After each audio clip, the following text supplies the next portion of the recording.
extermínio programado da população negra. Que se apiedaram do marginalzinho preso. A periferia precisa de voz. Palavra Cruzada. Olá, muito boa tarde. Você está ouvindo a Rádio Juventude e este é o programa Palavra Cruzada. Hoje, a gente conversa com 3 jornalistas que trabalham com comunicação de, para e com periferias de São Paulo. A repórter Camila André entrevistou Nina Vengril, da agência de comunicação É Nós Conteúdo, e também a Aline Rodrigues, que é do Periferia em Movimento. No primeiro bloco, eu converso com o jornalista Wagner de Alencar, que é colaborador do blog Mural, da Folha de São Paulo, e autor do livro-reportagem Cidade do Paraíso, A Vida na Maior Favela de São Paulo. Palavra Cruzada. Converso hoje com Wagner de Alencar, que é jornalista do blog Mural, da Folha de São Paulo, e autor do livro-reportagem Cidade do Paraíso, A Vida na Maior Favela de São Paulo. Wagner, bem-vindo. Boa tarde, obrigado pelo convite, é um prazer estar aqui. Wagner, explica para o nosso ouvinte o que é o blog Mural. O blog Mural é um blog, né, composto aí por cerca de 50 correspondentes de São Paulo e da Grande São Paulo, que retratam o cotidiano de seus bairros e de suas periferias, né? Ele nasceu em 2010 a partir de uma formação dada por um jornalista correspondente da BBC de Londres, o Bruno Garcês, que pediu licença lá da BBC para dar esse curso voltado a jornalistas cidadãos aqui em São Paulo. Isso foi em 2010 e foram 3 turmas, as quais o Bruno deu esse curso, essa formação. Foi lá na Folha de São Paulo e a ideia era fazer com que esses jovens, né, que eram estudantes de jornalismo em sua maioria, pudessem estudar, verificar ali o que a grande imprensa estava veiculando sobre a periferia e fazer com que a gente tivesse um novo olhar, né? Que a gente pudesse criar aí formas de fazer com que essa cobertura um tanto estereotipada não fosse mais feita. Enfim, o blog Mural surgiu como uma alternativa aí para trazer esses novos olhares da periferia que até hoje ainda é estigmatizada, né? Então, agora em novembro a gente completa 4 anos hospedado na Folha de São Paulo e, enfim, com muitas histórias bacanas aí, um histórico bem legal assim de atuação nesses últimos 4 anos. E qual que é o principal requisito para participar, para ser um correspondente comunitário do Mural? De lá para cá foram 4 turmas, né? Na formação do Bruno foram 3 turmas que ele, enfim, trouxe essas técnicas, esse conhecimento, e a partir de novembro de 2014, aí cerca de 40 ficaram no blog como correspondentes de seus bairros. De lá para cá, obviamente, por conta que o Mural, ele, embora hoje a gente receba por post, né, que a Folha paga, ele é um trabalho muito independente, assim, porque a gente estuda, a gente trabalha, a gente precisa se locomover nesse trânsito caótico aí, então muita gente vai se dispersando nesse período. Então, até agora foram 4 turmas. Geralmente a gente tem aberto um processo seletivo no aniversário do Mural. Esse ano já rolou, já foi o ano passado, o mês passado. E é preciso ser maior de 18 anos, morar na periferia, não precisa ser necessariamente jornalista, precisa estar envolvido com alguma causa, enfim, mostrar que há esse olhar, esse novo olhar assim, da periferia, né? Então, anualmente a gente abre entre aspas, esse processo seletivo e chama novos muralistas, como a gente se refere, né, ao grupo, para compor ali a equipe, né, já que essa galera vai dispersando aí com o tempo. E você, como jornalista desse projeto, você acha que o fato desses, vamos chamar de correspondentes, né? Sim. O fato deles serem da própria, fazer uma comunicação que sai da própria periferia, sendo eles parte dela, né? Claro que tem vários correspondentes da leste, da sul, enfim. O principal diferencial, ele está, de fato, relacionado ao fato deles ser da periferia? Assim, na verdade, essa galera ela vivencia cotidianamente aquela realidade, né? A realidade local, hiperlocal. Porque os veículos, os repórteres da chamada imprensa normal, tradicional, não conseguem chegar, não sabem chegar às periferias, né? Então, ser de dentro, embora a gente costuma dizer que a gente não tem uma linguagem de gueto, não é de nós para nós, mas é de nós para todos. Então esse muitas vezes é o diferencial, assim, né? De fato de estar ali, conseguir e saber e vivenciar aquela realidade que muitas vezes um jornalista de fora vem e retrata ainda com um olhar muito superficial, né? Então, ao longo desses anos aí a gente tem mostrado histórias bem bacanas, assim, sobretudo cutucado, digamos, né, a governo, enfim, assim, pela questão da má infraestrutura e tal, colocado à tona esses problemas que muitas vezes passam despercebidos porque a imprensa convencional não chega na periferia, né, ou não quer chegar, né. Esse muitas vezes é o caminho. E você é da Zona Sul, de Paraisópolis? Isso. Mas você é baiano, né? Sou baiano, moro aqui em São Paulo já tem quase 20 anos e sempre foi em Paraisópolis. Hoje eu não moro mais em Paraisópolis, eu moro no Campo Limpo.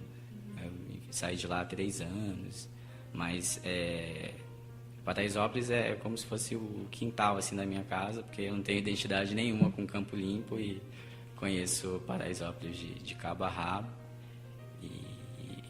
O trabalho no mural, né, o trabalho no mural ao longo desses anos foi fundamental para que desse origem ao livro-reportagem que eu escrevi, o Cidade do Paraíso, porque durante esse trabalho como correspondente, eu passei, assim como a maioria de nós, muralistas, passamos a nos sensibilizar ao que estava assim, ao nosso redor, né? Então, muitas vezes, coisas que passavam ali despercebidas, por conta desse trabalho de olhar a favela, a periferia de um novo ângulo, fez com que muitas histórias, né, surgissem e tal, fossem retratadas, que digamos, a compilação no livro-reportagem, né? Que foi meu trabalho de conclusão de curso no Mackenzie. Ele foi lançado ano passado, em setembro, lá no Céu Paraisópolis, foi o pré-lançamento lá. E, na verdade, ele reúne a maioria dos posts do mural, né, com um olhar mais aprofundado e tal, já que o livro-reportagem permite isso. Então, eu resgatei muitas dessas histórias para dar mais profundidade a elas no livro. E, claro, né, com outras histórias inéditas e tudo mais. E assim como o mural, a grande questão, digamos, a linha editorial é tratar esse noticiário sem colocar a periferia como vítimazinha ou desse outro lado da violência. Então, no mural a gente não fala de violência nem de projetos sociais, de ONGs e institutos de fora que vão lá simplesmente montar seus institutos e tudo mais, né? Então a gente tem essa preocupação de, claro, se é um projeto que surge a partir de um morador, de um grupo de dentro, obviamente, aí sim, isso é notícia no mural. Mas se é uma empresa de fora, um instituto que simplesmente quer ali montar um projeto que vai sair ao seu bel prazer, isso não é pauta para o mural. De comunicação de e para a periferia, né? É a principal bandeira, a principal causa. Como é que você vê a importância disso, assim, inclusive falando de outros coletivos? O mural, assim como esses outros coletivos, né, eles trazem, sobretudo, essa característica de empoderamento. Agora, o mural ele está se expandindo para além das publicações no blog, né, que eu acho que vai bem em direção ao que a gente está falando aqui. Agora, esse mês, a gente lançou o projeto Mural nas Escolas, que é justamente para estreitar os laços entre, sobretudo, os jovens, né, já que o foco são jovens de ensino médio, mostrar o blog, né? Falar, olha, aqui existe um espaço que vocês podem ver a periferia tratada sob o olhar que vocês muitas vezes não conseguem enxergar aí na grande imprensa, e ver essas alternativas como instrumento de voz, né? Dar voz para essa garotada que muitas vezes se vê aí na televisão, no jornal, como estatística, né, de morte. A gente vê todos esses índices de criminalidade, de morte de jovens. Então, esse projeto, Morar nas Escolas, ele vem para dar luz a essa meninada, de mostrar, olha, existe esse espaço, vocês podem contribuir, vocês podem, daqui a alguns anos, também se tornar correspondentes e, enfim, somar com a gente aí para mudar um pouco esse retrato da periferia, e mostrar também a profissão de jornalista, né? Que não é apenas o William Bonner que está ali na bancada, ou esses repórteres que estão ali na televisão, mas a gente, enquanto ator, enquanto protagonista também, em busca aí de transformar a nossa realidade, mudar todas essas estatísticas, assim. Então, esses veículos, eles vêm como uma forma imprescindível, assim, de mudar esse cenário, assim, né? De fortalecer esses jovens e tal, de dar uma sacudida, olha, vocês podem também, a gente pode. O Facebook, por exemplo, as redes sociais como um todo, são um instrumento de poder, assim, muito forte, né? Então, se ele sabe que existem todos esses veículos, que esses veículos estão ali articulados às suas redes sociais, é uma forma de, indiretamente, ele contribuir para isso também, né? De compartilhar um post que tem a denúncia de tal questão. Então, mais do que esses projetos, essas coisas formais assim, é fazer com que o uso dessas redes sociais, desses veículos, sejam, né, mostrados para esses meninos, como a gente falou antes, para fazer com que cada vez eles se tornem mais protagonistas, né? Tem o caso de Salvador, a Monique Evelyn, por exemplo. Eu fiz até um post sobre ela quando eu era repórter do Porvir, o site de inovações e educação, que ela tem um trabalho super bacana lá em Salvador, que é levar direitos humanos para as ruas e tal. E ela tem 19 anos e é um exemplo claro, assim, né, de mobilização. Ela faz toda uma articulação com outros jovens de outros estados, né, para levar conhecimento e mostrar que esses jovens também podem, né? Há iniciativas que estão rolando aí de uma forma bem mais tímida e sem tanta visibilidade, que, por exemplo, o Juventude Ativa, através das redes sociais, de um processo de comunicação bem bacana, assim, pode somar, trazer essas iniciativas para que o jovem cada vez se sinta mais representado, né? Por exemplo, no projeto Morar nas Escolas, é o jovem que está falando para outro jovem, né? Ou seja, é uma mesma linguagem, é o mesmo espelho. O que falta, sobretudo, são espelhos para esses meninos, assim, né? O que acontece muitas vezes é que na escola, em que ele não sabe o que ele vai seguir de profissão, ou que os professores não dão tanto estímulo, se ele vê que há um blog, que há um jornal, que há uma pessoa que vá na escola e que mostre para ele que ele pode, que ele não é um número, que ele não é uma estatística, isso é de fundamental importância. Essa semana eu vi uma reportagem que um cara, um negro, ele postou um texto no Facebook, não me lembro o nome dele. Ele se sentindo feliz porque ele chegou aos 30 anos e ele é negro e ele mora na periferia. Eu achei aquilo, assim, incrível, né? Porque ele sabe, com todos esses números que a gente vê aí do genocídio e tudo mais, que ele é um número, que ele pode morrer, exatamente, que ele é um alvo, que ele pode morrer a qualquer momento sem fazer nada, né? Simplesmente subir no morro, andando na rua dele à noite, e um policial ir lá e, não, você é um bandido e acabou a vida, sabe? Quando você dá o exemplo do Morar nas Escolas, né, que é uma comunicação que vem do jovem para o jovem, isso acontece também numa abordagem jornalística, por exemplo? quando você vai fazer uma matéria com uma senhora daquele bairro, você sendo também o jornalista daquele bairro, isso te favorece de alguma forma? Assim como essa linguagem que sai de jovem para jovem, você como morador, colocando na condição de repórter, enfim. Sim. Eu acho que isso favorece bastante, né? Acho que esse tratamento, como escrever esse post. Uma das grandes questões aí é o mural está na Folha de São Paulo. Só que a gente percebeu que a maioria das pessoas que moram nas periferias ainda desconhecem o mural. Então esse post acaba indo para o leitor convencional da Folha e muitas vezes não chega à periferia. Então o mural nas escolas e outras ações que a gente está realizando agora, que é a Expo Mural, que é fazer exposições nos bairros, levando as matérias que a gente fez no mural, para que esses moradores conheçam e, enfim, passem a acessar o mural, passem a se tornar espécies de antenas, pauteiros para o mural. E o outro projeto que é o Meu Olhar, que também é uma forma de ter uma conexão ali com os leitores que são fotógrafos, para que eles possam contribuir com fotografias, ou seja, a gente vem tentando de todas as formas possíveis, através desses projetos, chegar ao nosso público-alvo, que é a comunidade, né?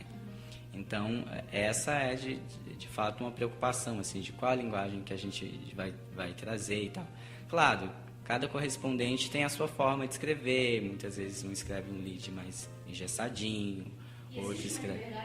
Existe uma liberdade. Editorial mesmo? Sim, a Folha ela não intervém nos posts do mural, né? Como você falou, vocês estão hospedados lá? Estamos hospedados lá, né? Tudo que acontece na Folha é de forma horizontal. Então, uma vez por mês a gente se reúne no prédio da Folha, mas diariamente a gente está conectado através do Facebook e do e-mail, assim, discutindo e trazendo à tona todos esses pontos, né? A gente pode falar sobre isso. Todo o grupo ali, da forma horizontal, opina, e não, isso não pode, aquele evento, mas o evento por si só não é pauta, né? Você pode encontrar a pauta indo para o evento e descobrindo uma história bacana. Então, cada um tem o seu jeito de escrever, mas, claro, nesse post ele passa por uma edição de gramática e tudo mais, até para alinhar. Tem muito correspondente que não é jornalista, né? Que fez administração de empresa, que fez publicidade, que muitas vezes não tem esse traquejo jornalístico, mas não que vai editar completamente o post dele, né? Então, a cada reunião, a cada contato, assim, é uma formação e é um diálogo, assim, bem bacana que rola no mural, né?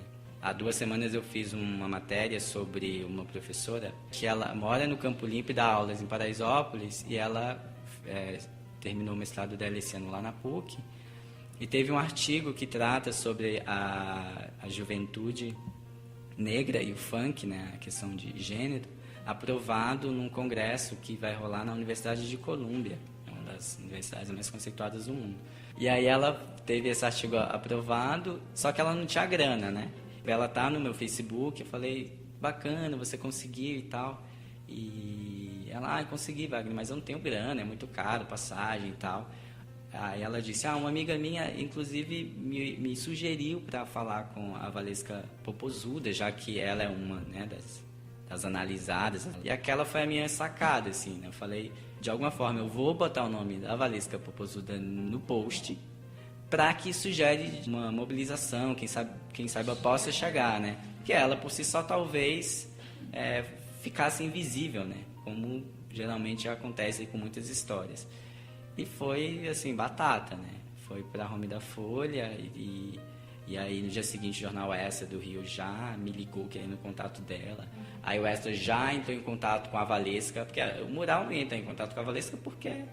bote o nome dela ali, porque ela foi retratada pela Jaqueline, mas não que a gente fosse ligar para a Valesca Popozuda. Então, aí o Extra ligou para a Valesca já se solidarizou com a Jaqueline, e a manchete do Extra foi: Valesca Popozuda vai ajudar a professora. E aquilo gerou, assim, uma repercussão gigantesca, assim, né? por conta de um post do mural, de uma história que, se talvez não tivesse sido publicada lá, não tivesse rolado, assim, né? A Jaqueline estivesse penando ainda na vaquinha online dela para conseguir a grana. Então, é fundamental, assim, eu acho que todos esses veículos de comunicação da periferia para a periferia, para visibilizar essas histórias, né? E tentar, de algum modo, transformar essa realidade local, né? Seja ajudando essa professora, seja pavimentando a rua que nunca foi asfaltada. Então, assim como mostrar para esses jovens que, assim como a gente que é correspondente e que é novo e que também vem da mesma camada social e com as mesmas dificuldades, que eles podem se empoderar para, não necessariamente virar jornalista, mas para denunciar o que está rolando ali no bairro dele, né? Mais protagonistas, menos estatísticas. Exatamente. Bom, eu convido a todos vocês para que acessem o mural, folha.com/mural. Como eu falei aqui anteriormente, é um espaço aí que tem mostrado a periferia com esse novo olhar, como ela de fato deve ser retratada, né? Sem sangue, sem miséria, sem tráfico, com esse protagonismo aí desses jovens todos que escrevem, mostrando essas histórias que são invisibilizadas. Convido vocês também a acessarem o Facebook do Mural, né? É Blog Mural. E seguir a gente no Twitter. Twitter é @blogmural. Obrigado, foi um prazer e que todos esses jovens aí, toda essa galera da periferia possa se somar a gente nessa luta aí para mostrar a periferia da forma como ela deve ser mostrada. Jabuti sabe ler, não sabe escrever, trepa no pau, não sabe descer. Lê, lê, lê, lê, lê, lê, lê, lê, lê, lê. Jabuti sabe ler, não sabe escrever, trepa no pau, não sabe descer. Lê, lê, lê, lê, lê, lê, lê, lê, lê. Tô saindo. Tô entrando. Jabuti sabe ler, não sabe escrever, trepa no pau, não sabe descer. Jabuti sabe ler, não sabe escrever, trepa no pau, não sabe descer. Lê, lê, lê, lê, lê, lê, lê, lê. Jabuti sabe ler, não sabe escrever, trepa no pau, não sabe descer. Lê, lê, lê,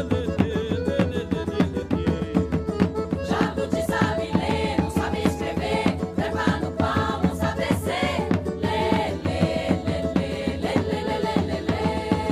Tô saindo. Tô entrando. Jabuti sabe ler, não sabe escrever, trepa no pau, não sabe descer. Lê, lê, lê, lê, lê, lê, lê, lê.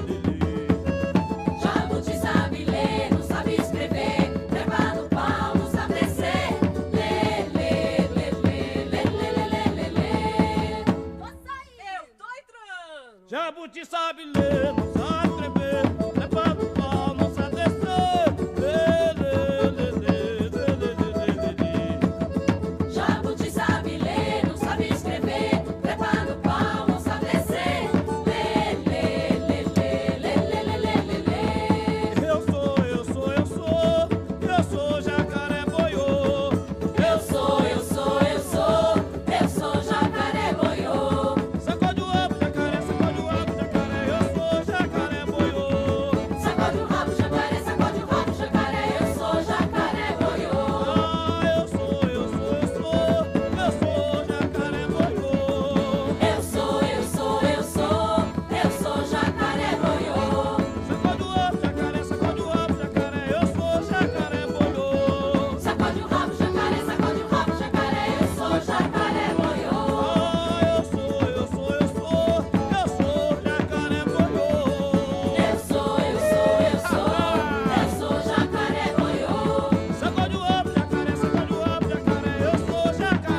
Palavra cruzada. Olá, você está ouvindo a Rádio Juventude. Aqui é a Camila André. Hoje eu estou com a Nina Vengril, jornalista e cofundadora do Enós. Bem-vinda. Obrigada. Você pode falar um pouquinho do Enós? O Enós é uma escola-agência, na verdade, que a gente criou em 2008, dentro de uma ONG no Capão Redondo, como um projeto de formação de jovens em comunicação. E esse projeto foi ganhando força a partir dos jovens e do retorno que os jovens foram dando para a gente, que a gente quis fazer esse projeto crescer e virar um negócio mesmo, onde a gente entendeu que o jovem capacitado em comunicação e jornalismo, o jovem de periferia, poderia ser um grande criador de conteúdo que trouxesse à tona coisas da sua própria realidade, que eram coisas que nenhum veículo de comunicação tradicional estava trazendo. Então a gente cria a Enós com essa intenção. Legal. Atualmente, quantos profissionais estão envolvidos no Enós Inteligência Jovem? Hoje a gente tem uma equipe fixa de 6 pessoas, mas a gente trabalha com uma rede de jovens que a gente foi capacitando ao longo desse tempo, que está hoje em torno de 200 jovens, e aí a gente acaba selecionando esses jovens para trabalhar em projetos pontuais com a gente, dependendo do perfil deles, do perfil do projeto, enfim. Legal. Quantos jovens foram beneficiados, tanto com isso quanto com o projeto mesmo do Enós? Então, a gente começou a formar jovens em 2008, desde então a gente tem uma rede de 200 jovens, mas em outubro do ano passado a gente lançou um módulo de ensino online dentro de uma plataforma que existia, chamava Udemy, para capacitar jovens em produção de conteúdo audiovisual. E aí a gente conseguiu aumentar a nossa rede para 3.000, que a gente recebeu 3.000 inscritos que estavam cursando, então até hoje, porque o curso está aberto, ele é gratuito, e estão cursando então esse módulo que a gente colocou online. Além desses cursos online e esse jovem que trabalha, quais outros benefícios os jovens participam recebem? Outros benefícios, eu acredito que para eles teria que perguntar mais para eles, porque a gente oferece todos os cursos que a gente oferece, tanto no presencial quanto no online, são gratuitos, mas eu acho que é fazer parte de uma rede de jovens que tem um perfil de que quer transformar a sua realidade, de que quer incidir de alguma forma para mudar alguma coisa que eles acreditam que não esteja legal, ou então para criar um projeto novo que seja deles. A gente teve uma primeira experiência agora com um grupo que inscreveu sozinho o primeiro projeto deles para o Vai e conseguiu aprovação, e eles ficam tocando o projeto lá da Enós. Então, a gente quer realmente ser esse espaço, esse hub, onde eles possam se encontrar e construir, a partir desse encontro, coisas que sejam valiosas para eles. Quem são os parceiros desse projeto? A Enós, ela não é uma ONG, ela é uma empresa, né? Então, a gente sobrevive, na verdade, a gente diz que é um negócio social, porque a gente tem alguns produtos de comunicação que a gente tem em parceria com algumas empresas, algumas marcas, fundações. E esses produtos são, na verdade, o que ajuda a gente a manter a estrutura da Enós e a oferecer cursos gratuitos, fazer a escola online funcionar. Então, aí dentro desses parceiros, a gente tem algumas marcas grandes, como o Santander, a Ambev, empresas como a Fundação Instituto Unibanco, por exemplo. Então, são algumas marcas que fecham projetos com a gente e remuneram a gente para produzir isso. Vocês não têm nenhum tipo de edital, então, só com a parceria mesmo? A gente até hoje não entrou em nenhum edital. Nosso modelo de negócio, ele funciona, por enquanto, ele funciona dessa forma mesmo. Então, a gente fecha contratos de produção de conteúdo e de pesquisa, que é uma coisa que a gente tem feito muito agora, usando essa base jovem que a gente tem. Então, a gente remunera os jovens para que eles trabalhem nesses projetos. E aí a gente remunera a estrutura também. Legal. E qual a importância de existir esse meio alternativo? Porque que não fazem parte da grande mídia. Qual a importância de existir? Eu acho que toda, porque na verdade não justifica você ter essa centralização hoje no mundo onde todo mundo está conectado e todo mundo pode ser produtor de conteúdo e pode ser jornalista. Nada justifica que você tenha poucos meios de comunicação. Tudo justifica que você tenha muitos e bons, né? Porque eu acho que a briga aí nesse sentido e o que a Enóis se posiciona é para que esses veículos menores produzam com qualidade, né? Então o nosso coração é da formação, porque com formação eu consigo equilibrar e falar que um cara no Jardim Miriam está produzindo conteúdo da mesma qualidade, com tanto critério quanto a Folha produz aqui no centro. Vocês têm uma frase que está no site de vocês, que é: usamos a metodologia Enóis para ativar nossa rede de jovens e gerar inovação e inteligência para projetos que querem conversar com esse mesmo público. Está diretamente relacionado a isso que você falou. Você quer falar um pouquinho mais a respeito? Sim, a gente entende que o jovem é um cara que está em mutação, né? Constante mutação. Ele está se descobrindo, ele está num momento de se entender e tal. E a gente acha que isso é muito valioso para criar coisas novas, porque ele ainda não está numa caixinha que o adulto já está, por exemplo, porque ele já teve um monte de experiência, ele já fez as escolhas dele e tal. Então, nossa ideia como Enóis, como grupo, é trabalhar com o jovem nesse momento em que ele está querendo experimentar o mundo, e a partir dessas experimentações e dessa coisa meio de laboratório, de você não ter medo de errar, você não ter medo de fazer cagada, você não ter medo das coisas, de você poder realmente criar coisas novas e fazer caminhos novos, né? Em vez de a gente usar sempre os mesmos caminhos. Então, é um pouco nesse sentido. E vocês trabalham a questão da autoestima do jovem? Com certeza, de uma forma não objetiva, mas eu acho que isso acaba acontecendo pelo retorno que a gente teve nesses anos aí de trabalho.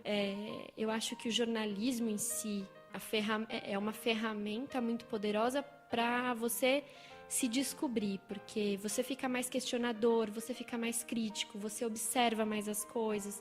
Então, você passar por essa experiência jornalística no mundo de fora faz com que você comece a se questionar também, né, sobre as suas posições, as coisas que você faz, os círculos que você convive. Então, eu acho que tem uma coisa de você trabalhar a autoestima porque você está se abrindo para um outro universo. E o jornalismo ele ajuda muito nisso. Qual a importância desse jovem mostrar o que está acontecendo no bairro dele? Você acha que isso pode diminuir a violência que acontece? Eu acho que não só pode diminuir a violência, como pode mudar muitas coisas. A gente teve já algumas experiências como essas, assim, de, por exemplo, a gente tinha uma revista no Capão Redondo, e uma das matérias que os meninos resolveram fazer era sobre a falta de professores na escola e a quantidade de professores substitutos que apareciam todo dia e tal.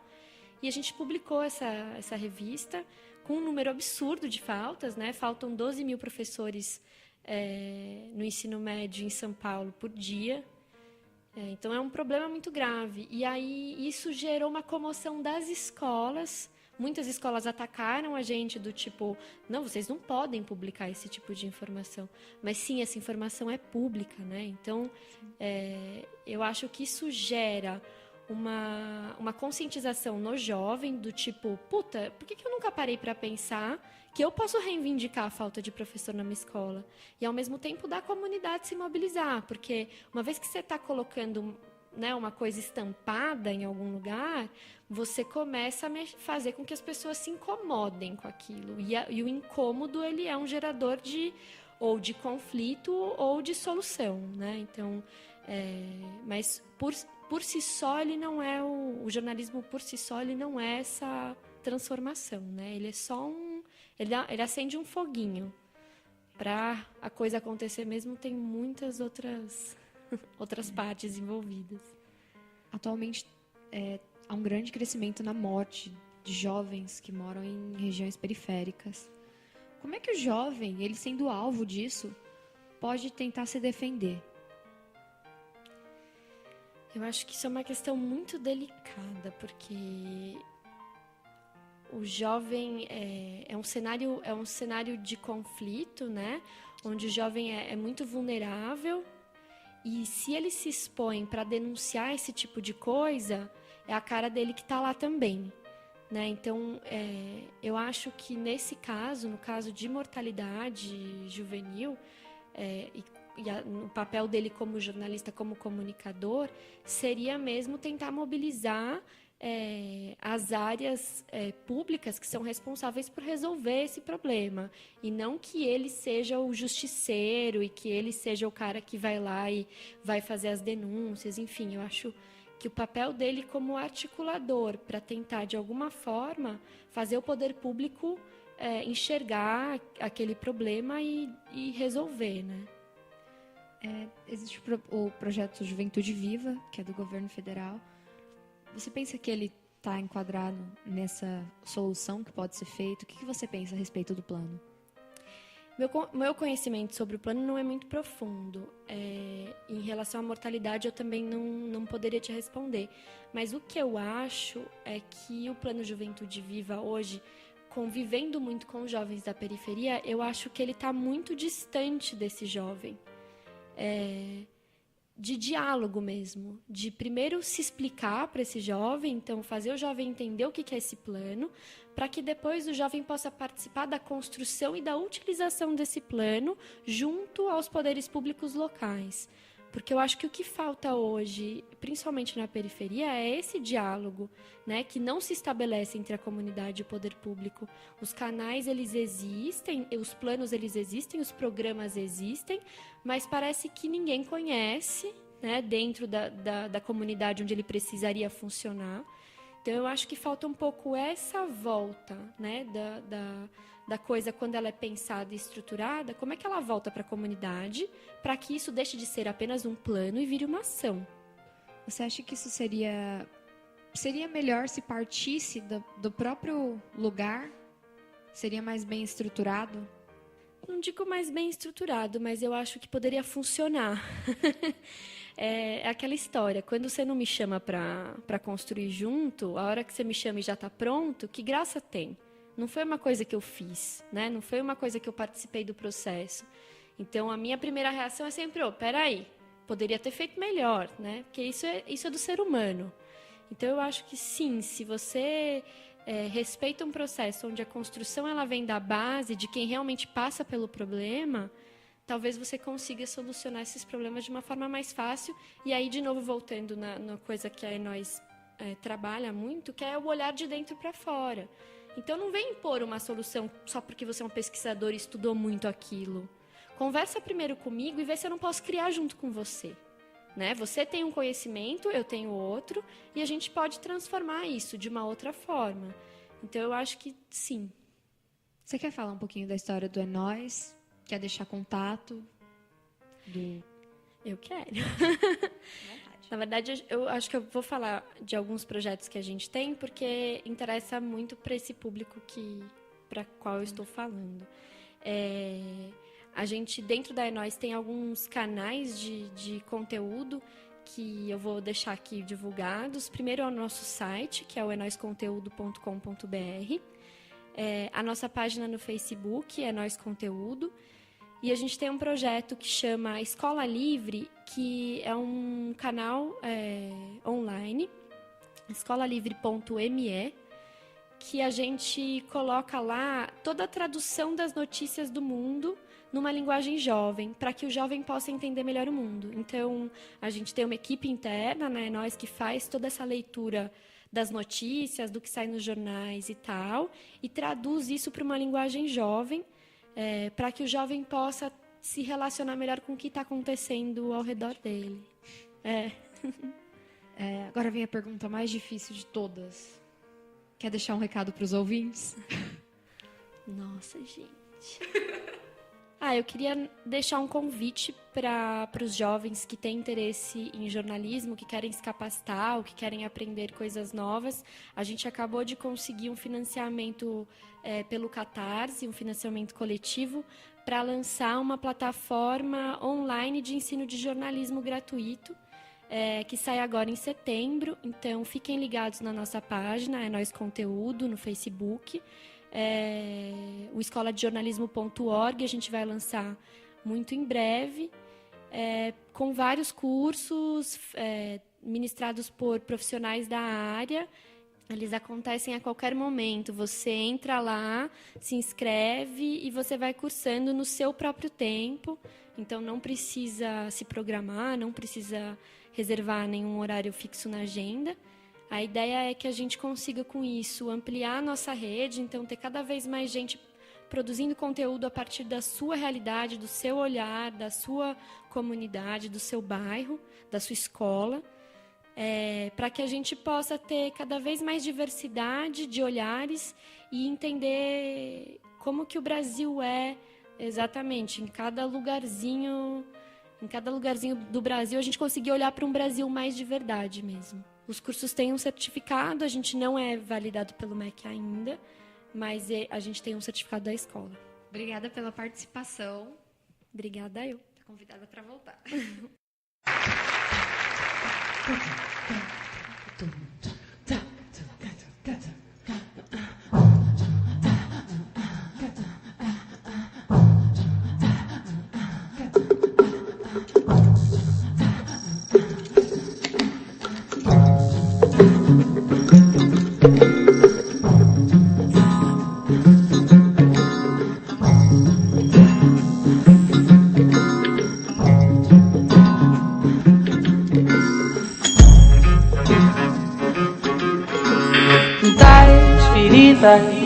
Que a pobreza cria, sou ruim.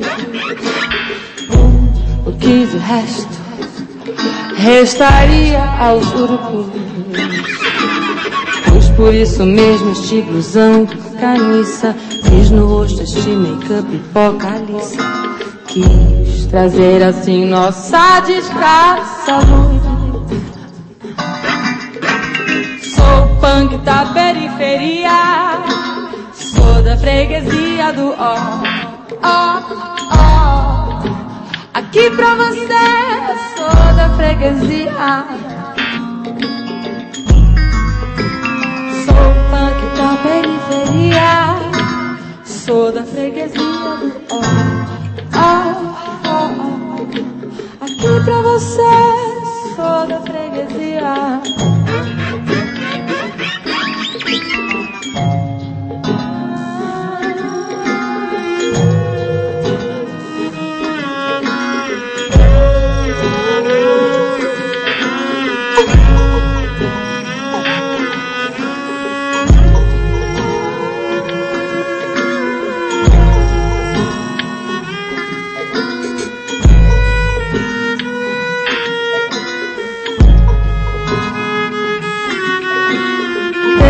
Cabelo tipo índio, moicano, me apraz.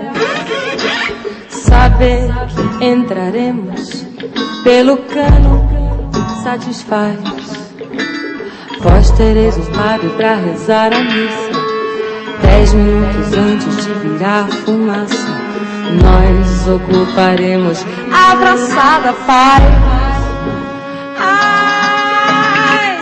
Punk da periferia, sou da freguesia do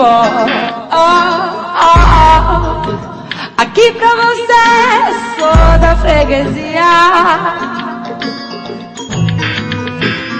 Sou punk da periferia, sou da freguesia do aqui pra você, sou da freguesia. Curto lixo, eu transo porcaria. Tenho dó da esperança vã da minha tia, da vovó. Esgotados os poderes da ciência, esgotada toda a nossa paciência. Eis que esta cidade é um esgoto só. Sou punk da periferia, sou da freguesia do aqui pra você, sou da freguesia. Sou punk da periferia, sou da freguesia do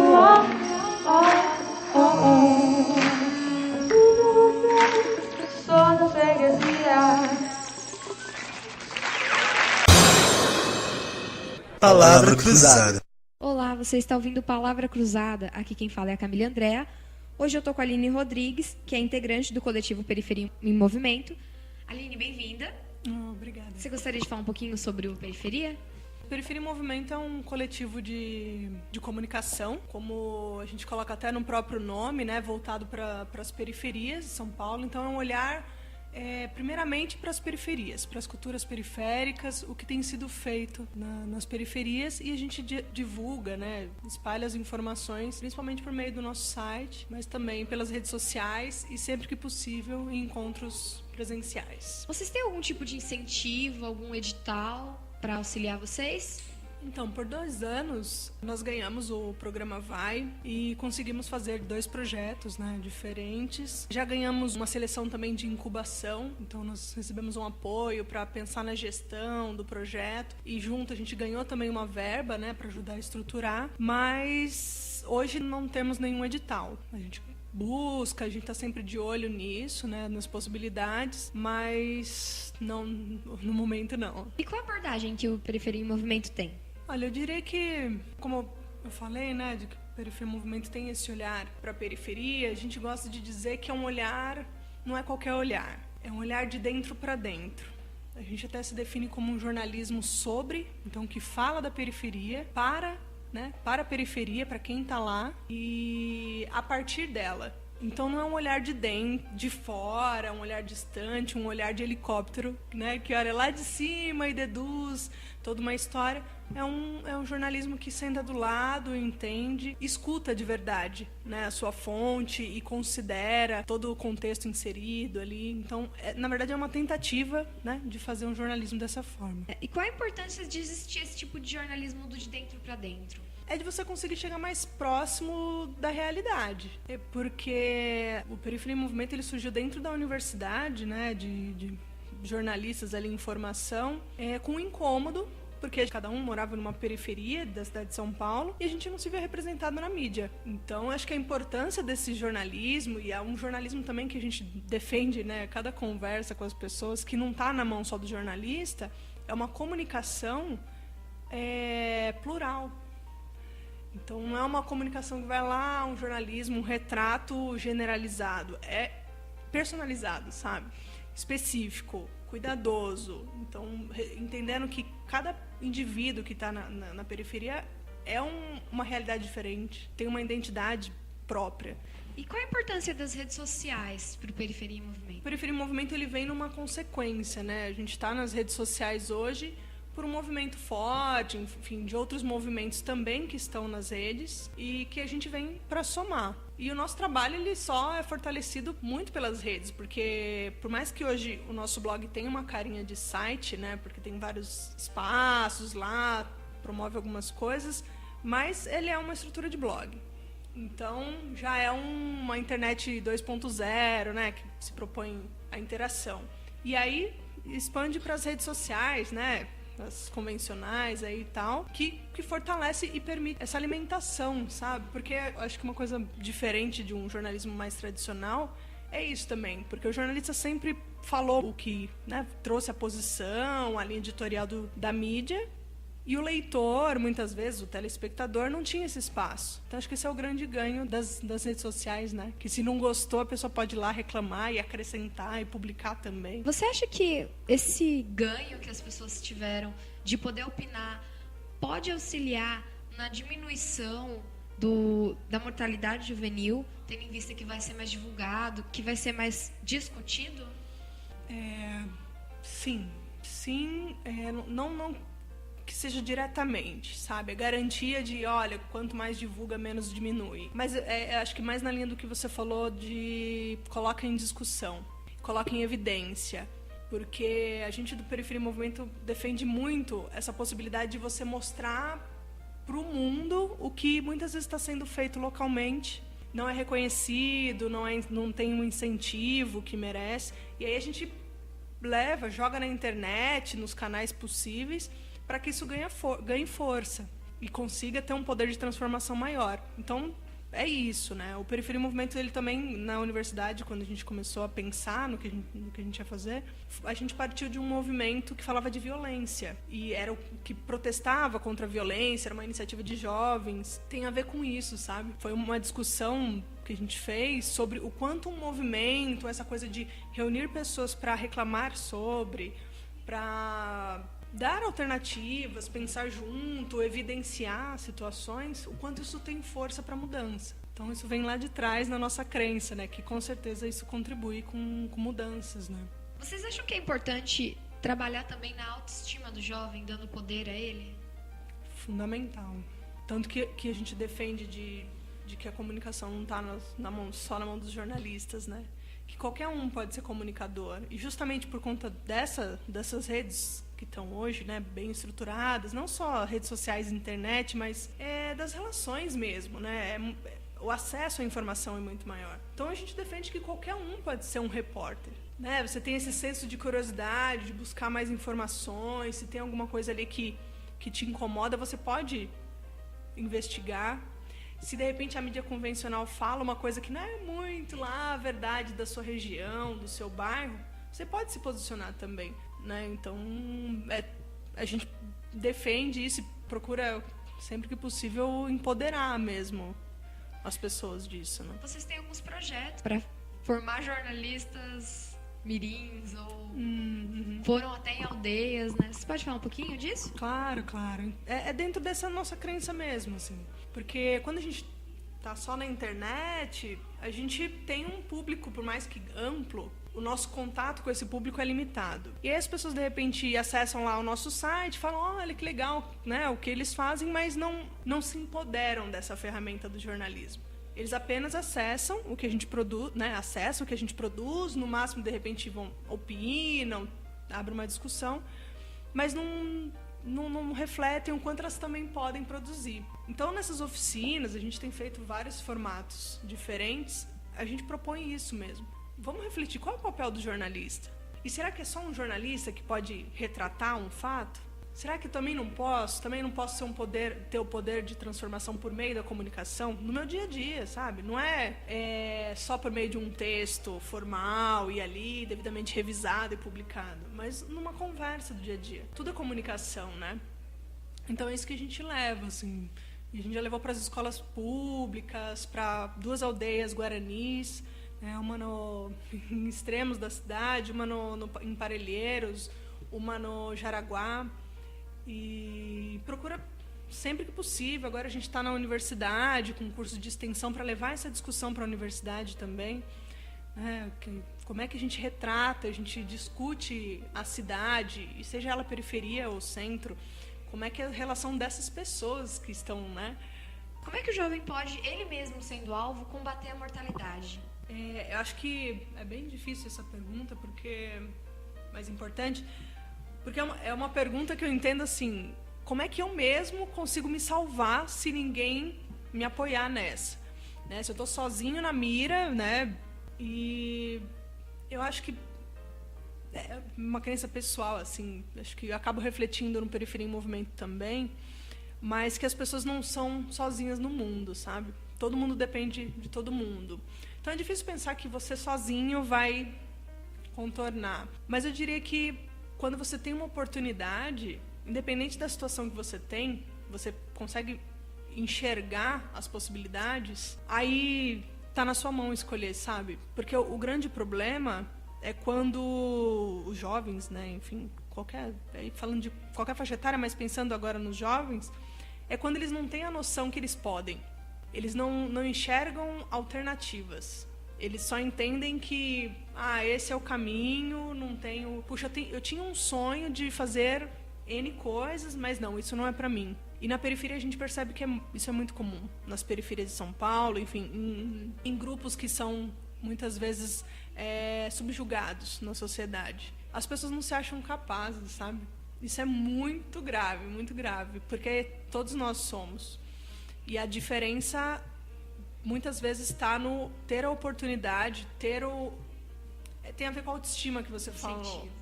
O incentivo, ou a pessoa fazer com que a pessoa enxergue que ela é capaz, e aí desenrola muita coisa boa, sabe? O que você pensa a respeito do Plano Juventude Viva? Então, o Plano de Juventude Viva eu não sei a fundo. Eu entendo que tanto que foram escolhidas algumas regiões de São Paulo para se trabalhar mais forte e pensar em projetos, né? Em resumo é isso. Uma coisa que eu sempre me preocupo quando vem projetos de cima para baixo é se perder a oportunidade para fazer algo melhor do que poderia, sabe? Então, tem muitos projetos surgindo, né? Tem iniciativas públicas e privadas, e é uma crítica muito forte que eu faço será que ouvem? Porque sempre colocam as pessoas, os beneficiários desse projeto, mas eu acredito que não pode ser enxergado só como beneficiário, porque tem um outro ser humano do outro lado. Esse que vai receber o tal projeto é um ser humano que tem críticas e necessidades diferentes, particulares, aquela coisa que eu falei, né? Que cada indivíduo é uma identidade diferente. Então, muitas vezes não se ouve. E, principalmente nas periferias de São Paulo, as coisas chegam prontas. As pessoas que definem estão fora da periferia e pousam ali, né? Caem de paraquedas na periferia sem respeitar a complexidade das periferias, das pessoas que estão ali e querem implantar algo. E aí, não só para o Juventude Viva, mas para qualquer outro projeto que é proposto, sabe, de intervenção, muitas vezes falta esse diálogo. De, olha, a gente está chegando, mas me conte mais qual que é a sua necessidade. Faz sentido para vocês isso estar aqui? Porque geralmente não se pergunta. Você acha que... Você já mostrou que de cima para baixo, às vezes não dá certo. Você acha que os projetos como Periferia em Movimento, a gente estava conversando com o pessoal do Saraus, os projetos que são de baixo para baixo, auxiliam nessa redução da mortalidade? Eu diria lado a lado, sabe? São projetos... Não sei, é só uma mudança de termo, mas eu gosto muito disso, de lado a lado, de não estar distante mesmo, de sentar do lado mesmo e enxergar com os olhos, tentar enxergar com os olhos do outro. E como é que eu consigo isso? Ouvindo de verdade e compreendendo. Às vezes eu não concordo. Não estou dizendo que a gente tem que dizer amém pro outro sempre. Não é saudável até, né? Mas tem que considerar. Tem que considerar e meios termos existem. Então não é imposição e nem submissão, dizer amém, mas é conversa, sabe? Chega a encontrar um meio termo. E eu acho que muitas vezes quem está dentro consegue isso melhor. Porque não está muito distante também. Pode não estar muito do lado, muito próximo, entendendo a fundo. Mas já tem uma predisposição de compreensão. Mas isso também não é regra, né? Tem gente, lógico, em qualquer lugar que tenha a visão equivocada e que, por mais que esteja próximo, não vai compreender, né? Vai querer impor. Não dá pra dizer que é garantia, não. Você gostaria de deixar algum recado para os ouvintes? O que eu gostaria de dizer, eu acho que é o que o Periferia em Movimento defende e o que eu acredito, é que não importa onde você mora ou quem você é, sabe? Aquela velha história de cor, raça, escolha de vida, enfim, preferências, não importa, sabe? As pessoas perdem muito a oportunidade quando elas barram em alguma característica do outro. Perde a oportunidade de conhecer a fundo essa coisa que eu falei da complexidade, desse ser humano que está por trás, que olhar uma característica não define todo o resto. E a gente peca por isso, porque a gente sempre olha uma característica, geralmente, olha uma característica do outro e não aprofunda. E aí desenha toda uma história, já imagina a história de vida daquela pessoa, como é que ela age em determinadas situações. E às vezes, meia dúzia de palavras que você trocar com ela, pronto, você desconstrói tudo isso. E você entende que, né, rolou um famoso preconceito ali. Não que o preconceito... Né? Eu tenho preconceito, todo mundo tem, acho que é difícil, mas o convite é que as pessoas experimentem essa aproximação. Você quer passar o contato do Periferia em Movimento? Legal. Bom, o Periferia em Movimento ele tá no formato WordPress, então é periferiaemmmovimento.wordpress.com para acessar as nossas produções de notícias, né, reportagens, até esses encontros que a gente tem promovido de aprendizagem. E o nosso e-mail, periferiaemmmovimento@hotmail.com. E, de repente, se quiser falar direto comigo também, não tem problema. É DDD 11, né? Não sei quem ouve de outro lugar. DDD 11 99774 7273. Pode me ligar também. Agradecer a sua presença, muito obrigada. Eu que agradeço. É isso, Camille e André, direto da Rádio Juventude.